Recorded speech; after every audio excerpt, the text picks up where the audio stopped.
ФАБ жүзүлгүсүндөгү авиабомба жарылган учурда 1000 метрден 5000 метрге чейинки аянтка зыяндуулугу жетет. Ар биринин салмагы 100 килограммга барабар болуп, экинчи дүйнөлүк согуш учурунда колдонулган. Андан соң Сайыз өлкөлөрүндө сыноодон өткөрүлүп, Кадамжай районунун аймагындагы Бүргөндү өрөөнүнө да ташталган.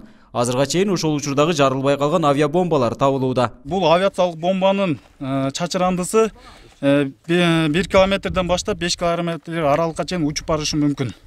Ошондуктан атайы айылдан же болбосо адамдар жашап жаткан жерлерден 10 километр чакырым аралыкта болуш керек. Буга чейин 23 авиациялык бомба табылган.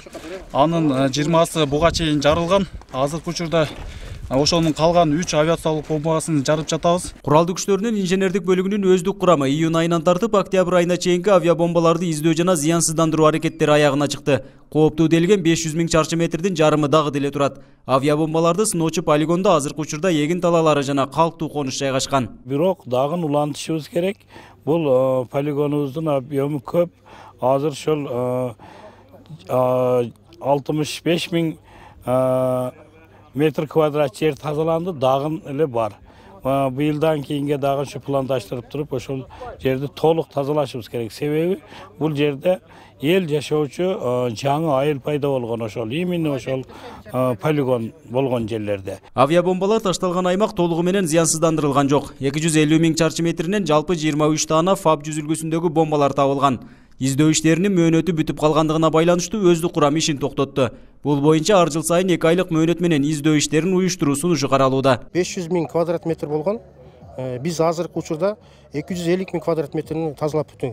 Анын 80 000 квадрат метри эгин айдоо жери болгон да. Токтоткон себебибиз биз берилген убакка чейин ишти аяктап бүттүк.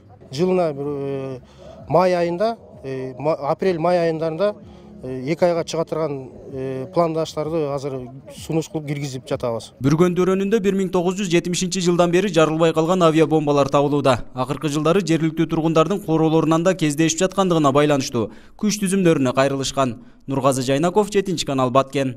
4 килограмм салмактуу жарылгыс зат кетет.